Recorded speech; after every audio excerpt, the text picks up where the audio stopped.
이런 증상 때문에 이빨을 뽑으시는 분들이 많으시대요. 그런데 저는 신경과를 갔는데 신경과 선생님이 3차 신경통인 것 같다라고 얘기를 하시면서 약을 처방해 주셨거든요. 정말 조그마한 알약 한 두세 개를 처방해 주셨는데 그거를 먹으면 이렇게 신경이 이렇게 좀 예민해졌던 것이 이렇게 누그러들면서 모든 게 막 행복해요. 별로 신경이 별로 안 쓰이는 거예요. 그 대신 일을 할 수가 없어요. 집중이 안 돼서.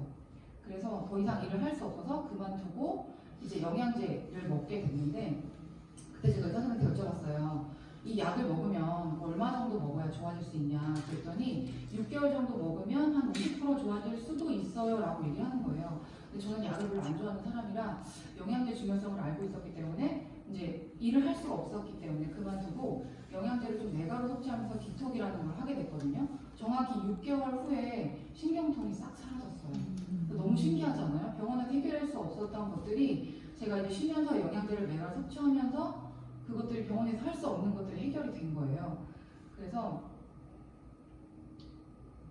안 되나요? 밑에 거 안 되나 봐요.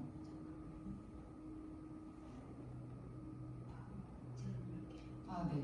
이거는 이제 박사님이 유튜브에 많이 돌아다니는 유명한 박사님께서 우리의 뼈와 살의 성분을 화학적으로 분석을 해보면 흙 속에 있는 미네랄 성분과 되게 유사하대요. 그리고 우리 몸에 있는 체액의 성분은 바닷물과 유사하대요. 그래서 우리가 아침에 일어나서 흙 한 줌 먹고 바닷물 한 컵 마시고 이러면 되게 이상적이다라고 얘기하면 그렇게 할 수 없잖아요. 그 조물주께서 이렇게 땅속에 있는 미네랄을 뿌리와 줄기와 잎으로 그 다음에 비타민을 햇빛으로 받아서 그 식물들을 모두 사람들이 먹었을 때 건강을 유지할 수 있도록 그렇게 만들어졌다고 합니다.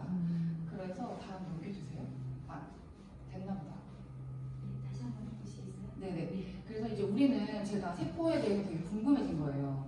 그래서 세포를 알아보니까 우리 몸은 세포가 작으신 분들부터 시작해서 크신 분들에 따라서 좀 숫자가 다른데 30조개에서 60조개 혹은 100조개라고 얘기를 하거든요. 여기 보이는 것처럼 1초당 세대 교체되는 수가 380만 개의 세포가 죽고 살아나고 반복해요. 지금 현재로. 여러분들은 대단하신 분들이에요. 3,305개라고 생각하면 잘 모르는데 이 숫자를 이렇게 동그라미를 쳐보니까 어마어마한 숫자가 하루 24시간 동안 세포가 죽고 살아나고를 반복을 한대요. 그런데 이 세포가 죽고 살아나고를 반복하는 이 일을 하는 데 있어서 우리 기초대사량 보통 여성분들은 1200kcal 되잖아요. 거기 1%밖에 사용 안 한대요. 그러면 우리 몸의 세포는 얼마나 많은 일을 할까 되게 궁금하지 않으세요? 우리의 몸은 세포로 이루어져 있어요. 세포가 모여서 조직을 이루고 조직이 모여 기관, 계통이 만들어져서 우리 몸을 이루는데 우리 몸이 건강하려면 세포가 건강해야 되고 세포의 영양 공급을 잘 해주면 되거든요. 그래서 우리는 학교 다닐 때 초등학교 때 배웠잖아요. 5대 영양소, 탄단지, 비타민, 미네랄을 배웠죠. 그런데 현대인들이 우리가 옛날에 먹었던 것처럼 식이섬유를 잘 섭취하지 못하니까 대장에 관련된 질병이 너무 많아지는 거예요. 그래서 지금은 우리 아이들도 식이섬유, 물까지 7대 영양소로 배우고 있어요. 근데 우리가 밥상을 이렇게 보면 되게 탄수화물, 지방, 단백질은 많은데 비타민, 미네랄을 많이 못 먹고 있지 않나요? 그죠? 우리가 눈으로 보기에도 그런데 우리가 먹고 있는 그 음식에 옛날에 먹었던 비타민, 미네랄보다 훨씬 많이 양이 줄어들었다고 해요. 그런데 중요한 건 우리가 에너지를 내기 위해서는 이 탄단지, 탄수화물, 지방, 단백질 대량 영양소를 아주 작은 우리 세포로 쏙 집어 넣어줘야지만 우리가 에너지를 쓰고 세포가 일을 할 수 있는데 탄수화물, 지방, 단백질은 많이 먹고 있지만 비타민, 미네랄은 너무 적게 먹고 있다는 거죠. 그래서 이 대량 영양소를 이 세포까지 쏙 넣어주려면 비타민, 미네랄이 조효소 역할을 해서 효소랑 같이 일을 해서 세포 속으로 쏙 넣어줘야 돼요. 그게 너무 중요한데요. 그럼 비타민과 미네랄이 뭘까? 보시면 비타민은 반드시 필요한 5대 필수 영양 중에 하나인데 체내에서 합성을 못해요. 사람은 반드시 외부로부터 섭취를 해야 되고 미네랄 또한 우리 몸에 4%밖에 되지 않지만 이 4%가 부족하게 되면 목숨을 잃을 수도 있고 또 어지럼증이 생길 수도 있고 구토를 할 수도 있고 이렇거든요. 그래서 이 미네랄 또한 그 영양 자체로 큰 일을 하기 때문에 외부로도 반드시 섭취를 해야 합니다. 비타민 C는 이 그림에서 보시는 것처럼 여기에 포도당하고 효소 4가지가 모였을 때 비타민 C를 만드는데 지금 사람과 원숭이, 기니피그, 물고기 얘네들은 비타민 C를 만들지 못해요. 왜냐면 이 4번째 효소가 없어졌대요. 진화를 하면서 어쩔 수 없이 그 비타민 C를 무조건 우리는 외부로도 섭취를 해야 하는 거예요.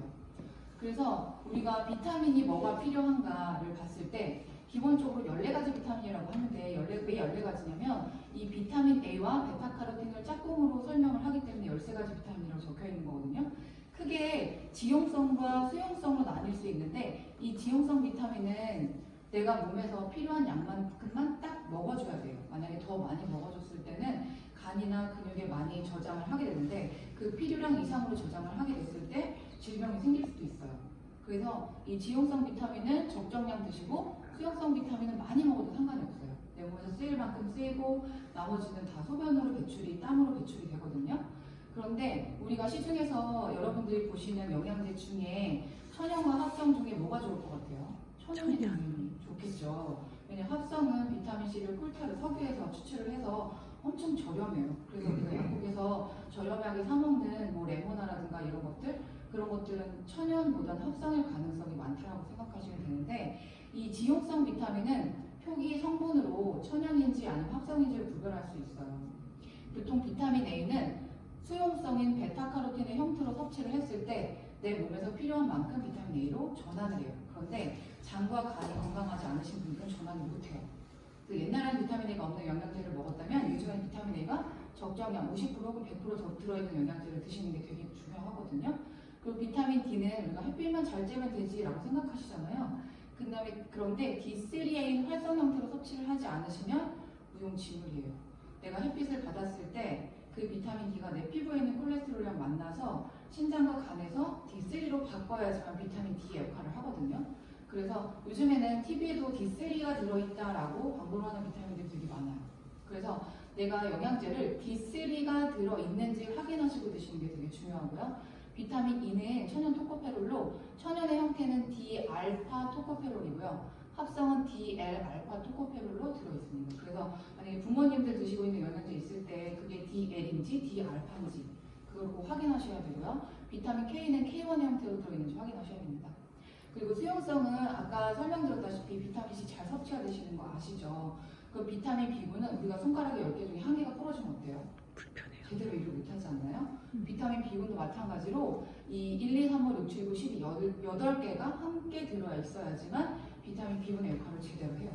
근데 얘네들이 하는 역할이 뭐냐면 우리가 밥을 먹고 고기를 먹었을 때 걔를 내가 에너지로 만드는 역할을 하는 게 비타민 B군이 많이 하거든요. 이 비타민 B군 중에 1, 2, 6, 12 얘네들은 1000% 이상 들어있어야지만 제대로 역할을 해요. 근데 얘네들이 만약에 부족하게 되면 성장 발달이 저해할 수 있고 암 발생이 상승할 수 있고요. 이 6, 9, 12가 왜 중요하냐면 임산부들이 짧은 시간 안에 아이가 손가락이 생기고 신장이 만들어지고 장이 만들어지잖아요. 그럴 때 세포 분열이 우리 사람보다 훨씬 더 급속도로 빨리 세포 분열을 하게 되는데 그 세포 분열을 잘할 수 있게 만들어주는 게 6, 9, 10이에요.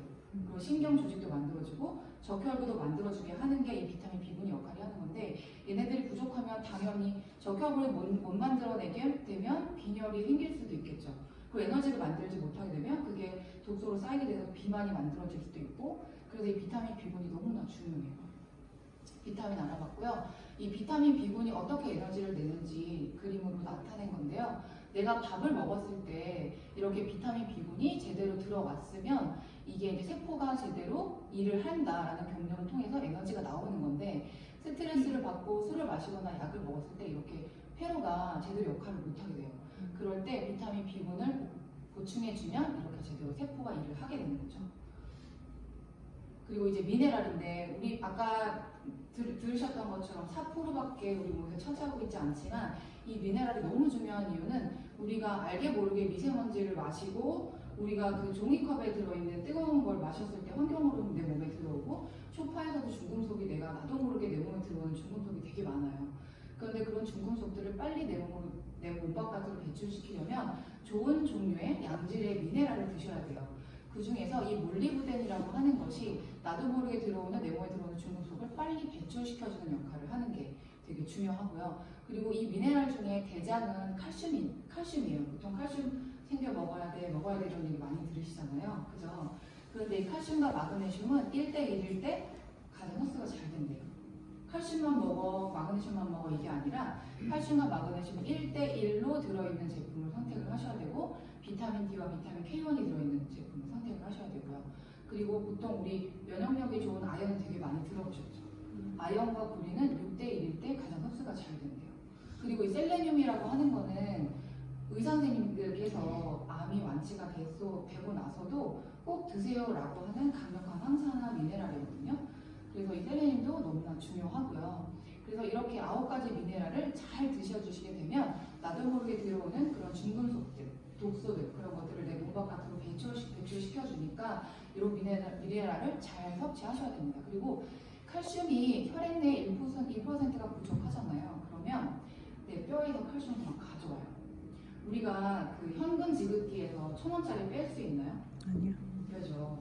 얘도 우리 몸도 마찬가지로 칼슘이 혈액 내에 칼슘이 만약에 0.1%가 부족하다 그랬을 때 0.1%가 뼈에서 가져오는 게 아니라 현금 지급기처럼 많은 양을 가지고 와요. 가지고 왔다가 혈액의 1%를 채우고 나머지는 내 몸이 만약에 그거를 재흡수할 수 있는 몸이면 재흡수를 하는데 그렇지 않으면 배출될 수밖에 없어요.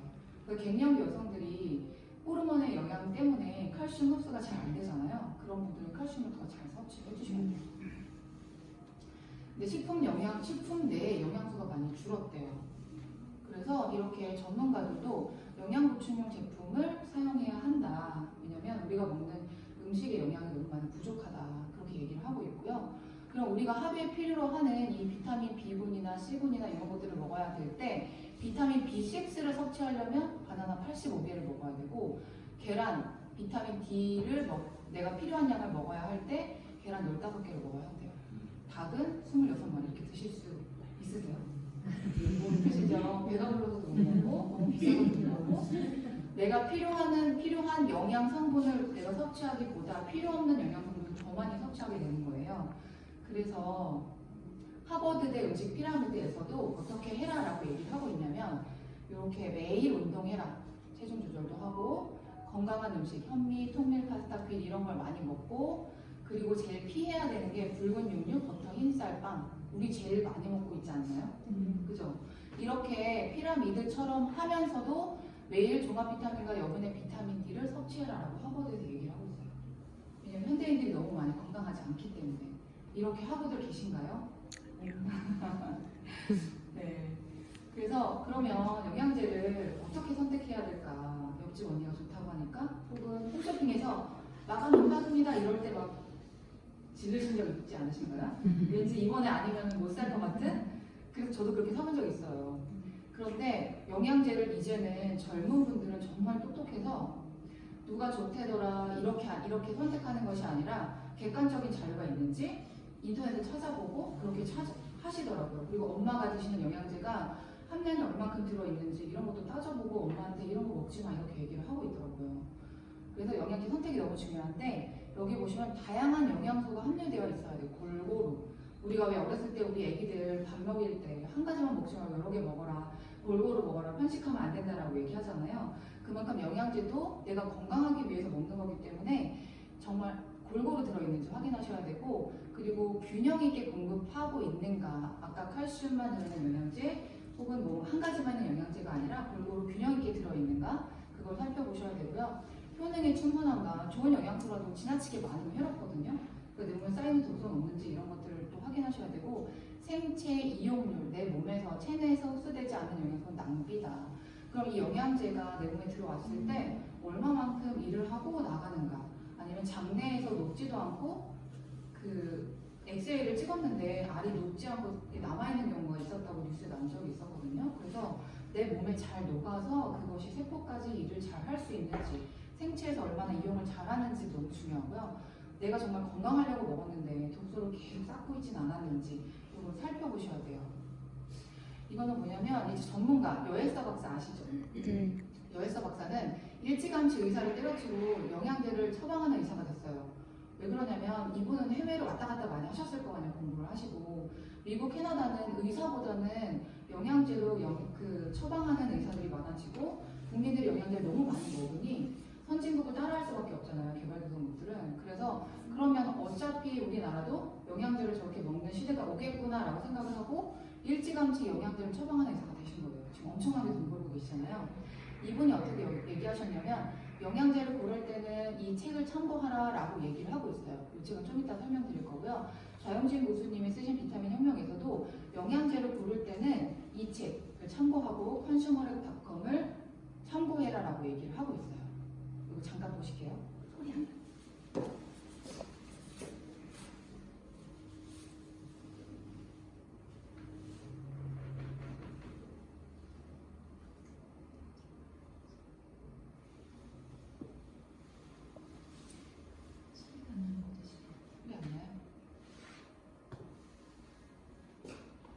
그러면 제가 설명을 드릴게요.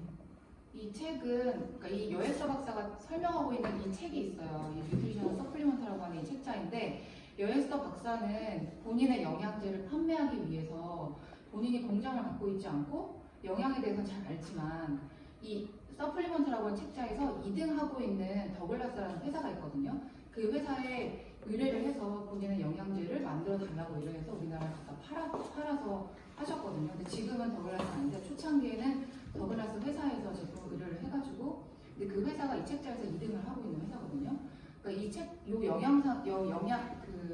영상은 모시고 오신 분한테 얘기하시면 아마 안내해 주실 거예요. 영양제를 고를 땐 어떻게 골라라, 어떻게 섭취해라 이렇게 얘기해 주고 있는 그 영상이거든요. 그래서 영상은 받으시면 되고요. 다음으로 넘어갈게요. 넘겼네. 이 책은 뭐냐면 여기 보이는 이 분이 캐나다 사람들이 의사 병원에서 해결하지 못하는 것들을 영양제로 해결할 수 있는 걸 먼저 알게 되신 거예요. 캐나다 국민들은 우리나라, 미국, 캐나다, 우리나라보다 모든 것이 빠르잖아요. 그랬을 때 영양제를 어떤 걸 선택해야 될지 모르니 좀 선택하는 기준을 알려달라. 그래서 국민들이 그런 어떤 그 의견들이 있어서 캐나다 보건성에서 이 라일맥 윌리엄이라고 하는 박사에게 위임을 해서 이 영양제 비교 가이드북을 좀 만들어라. 시중에서 팔고 있는 영양제를 수거해서 함량대로 정말 들어있는지, 순도는 괜찮은지, 독성은 없는지, 이 영양제를 먹었을 때 내가 정말 건강해지는지 그런 것들을 이 책을 1999년도부터 24년 동안 4년마다 발간을 하고 있거든요. 그런데 처음에 만들어진 이 책자에 들어있는 회사가 20년 후에 없어질 수도 있고 또 10년 후에도 만들어질 수도 있고 이렇거든요. 근데 꾸준히 이 책이 만들어지고 있는데 이 책에는 이제 제가 보여드릴게 다음 넘겨주세요. 다음 장. 이 책에 보시면 이렇게 나와 있어요. 이 비타민 A부터 비타민 C, 비타민 B9, 미네랄 39가지 영양 성분에 대해서 나와 있고 이 영양 성분이 얼마나 많이 골고루 잘 들어있는지 그 다음에 회사 이름, 그 다음에 회사의 종합 비타민 어떤 나라에서 취급하는지 그렇게 나타냈고 그 다음에 이 노란색 그래프는 오래 먹으면 내 몸에 쌓여서 독성을 일으킬 수 있다. 조심해라 라고 경고를 나타낸 거거든요. 빨간색은 더 위험한 거겠죠. 그리고 여기 보면 숫자가 보이시죠? 이 숫자는 아까 생체 이용률이 되게 중요하다고 말씀드렸잖아요. 생체 이용률을 0%에서 100%까지 나타냈어요. 그리고 이 별은 내가 이 영양제를 먹었을 때 간에 얼마나 효능이 있고 뇌에 얼마나 좋고 당뇨는 얼마나 좋게 해줄 수 있고 노화는 얼마나 지원을 해줄 수 있는지 그런 거를 하나하나 따져서 별로 이렇게 표시했어요. 만점은 별 5개, 퍼센테이지는 100%거든요. 그러면 이 전문가들은 여기에서 별 3개 이상, 50% 이상 영양제, 그 다음에 노란색 그래프가 없는 영양제는 괜찮다라고 얘기했어요. 그래서 그 책을 참고하시면 되고요. 이제 이 제품들이 얘기를 하고 있어요. 이렇게 TV에서도 요런 프로그램, 내몸 사용 설명서, 배우자 이런 데서 이런 전문가들이 이 뉴트리션 제품 비교 가이드북을 참고해라. 그리고 이 컨슈머랩닷컴을 참고해서 영양제를 골라라라고 얘기를 하고 있습니다. 다음 넘겨주세요. 그래서 이제 아까 보여드린 그 영양제 비교 가이드북에서 24년 동안 1등을 놓치지 않은 제품이 있어요. 그 제품이 뭘까요? 맞아요. 유산에이션 사이언스 제품이거든요. 그 제품은 조금 더 자세히 이제 이따가 설명을 드리실 거고요. 이제 우리들은 노화를 하고 싶지 않잖아요. 그죠? 더 젊어지고 싶고 늙고 싶지 않잖아요. 이 노화의 비밀을 풀기 위해서 전 세계적으로 연구를 계속하고 있는데 그 비밀이 풀려나가고 있어요. 이게 2016년도에 저는 이 텔로미어라는 이 말을 처음 들었거든요. 이 우리 몸 안에 있는 세포들이에요. 현미경으로 본 세포인데 이 세포 끝에 있는 이 끝에 형광색으로 보이는 게 이게 텔로미어인데 이 텔로미어의 길이를 재보면 나의 수명을 알 수 있대요. 그래서 2016년도에 제가 TV를 봤을 때 그 TV에서 어떻게 말했냐면 멘토와 멘티가 나와서 변호민이 나왔었거든요. 멘티로. 그리고 의학 박사님들이 나와서 그 멘티들의 텔로미어 길이를 직접 쟀어요. 그런데 변호민이 실제 나이보다 텔로미어 길이가 더 짧은 거예요. 근데 그때 그 변호민의 딸내미가 유치원생이었는데 이렇게 예쁜 딸내미를 두고 내가 빨리 죽으면 안 된다고 어떻게 해야 되냐고 막 그래서 음. 3개월 동안 본인의 건강을 챙긴 거예요. 이제 그 멘토들이 알려준 대로 운동 열심히 하고 오메가3 먹고 코엔자임 Q10 먹고 비타민 먹고 막 이렇게. 그래서 3개월인가 먹고 나서 다시 검사를 했더니 빨라진 속도만큼 더 빨라져야 되는데 덜 빨라졌다. 이 짧아진 속도가. 그래서 그때 텔로미어가 너무 중요하구나라는 걸 그때 제가 느꼈고 그때 책을 봤었거든요. 근데 이 텔로미어 길이가 덜 짧아지게 하려면 우리 몸에 텔로머레이스라고 하는 효소가 있는데 걔가 이제 역할을 하는 거예요. 그 비밀을 지금 풀어가고 있거든요. 전 세계적으로. 그랬을 때 이 텔로미어 길이를 보호하는 물질이 있어요. 유산화에서 2020년도에 인셀리전스 테크놀로지라는 공법 그 특허를 받았거든요. 그래서 유산화 제품에 인셀리전스 기상품이 있어요. 내일보다 오늘이 가장 젊다라고 얘기하시잖아요. 그런데 이제 앞으로 내일이 오늘보다 더 젊어질 수 있으세요. 앞으로 1년 후가 더 젊어지실 수 있으시고 또 제가 동영상 이거 준비했는데 동영상이 소리가 죄송해요. 소리가 얘가 연결되면서 이것도 유튜브 동영상에 찾으셔서 텔로미어라고 치시면 텔로미어가 어떤 건지 전문가가 이렇게 이야기해 주시는 영상이거든요. 그래서 우리 세포 끝에 이렇게 텔로미어가 있고 이 텔로미어는 분열을 할 때마다 점점점 짧아진대요. 그런데 이게 이제 운동화 끈처럼 우리가 운동화 끈이 단단해야 오래 운동화를 끈을 쓸 수 있잖아요. 마찬가지로 세포도 이 텔로미어가 흐트러지지 않게 잘 보존이 돼야 우리가 노화되지 않고 건강하게 살 수 있다고 해요. 이렇게 점점 분열할 때마다 이 텔로미어가 점점 짧아지고 얘가 짧아져서 없어지면 이 세포는 이제 죽어가는 거예요. 또 우리 몸 안의 세포들이 이렇게 점점 덜 짧아지는 텔로미어 길이를 유지하는 게 너무 중요하다라고 이야기하는 그런 영상이에요. 우리 몸 현미경으로 봤을 때 이렇게 아까 보여드렸던 것처럼 형광색 이게 텔로미어 길이거든요. 그래서 이 유전자를 검사를 하는데 텔로미어 길이를 재고 싶으시면 큰 병원에 가셔서 검사를 하실 수 있대요. 좀 비싸다고 하는데 텔로미어 길이가 궁금하시다면 검사를 해보셔도 괜찮을 것 같아요. 네, 그래서 이 영상은 유튜브에서 찾아보시고요. 너무 아쉽다. 네, 그 소리 들어 짧은 거라서 2분 14초인가 그래요. 그래서 유튜브에 텔로미어 치시면 이 영상 생로병사의 비밀 찾으시면 되실 거예요. 그래서 오늘 제 강의를 통해서 오늘이 가장 젊은 날이다라는 용어는 아예 머리에서 지우시고요. 1년 후가 오늘보다 더 젊고 건강한 날이 되실 수 있는 여러분 되셨으면 좋겠습니다. 감사합니다.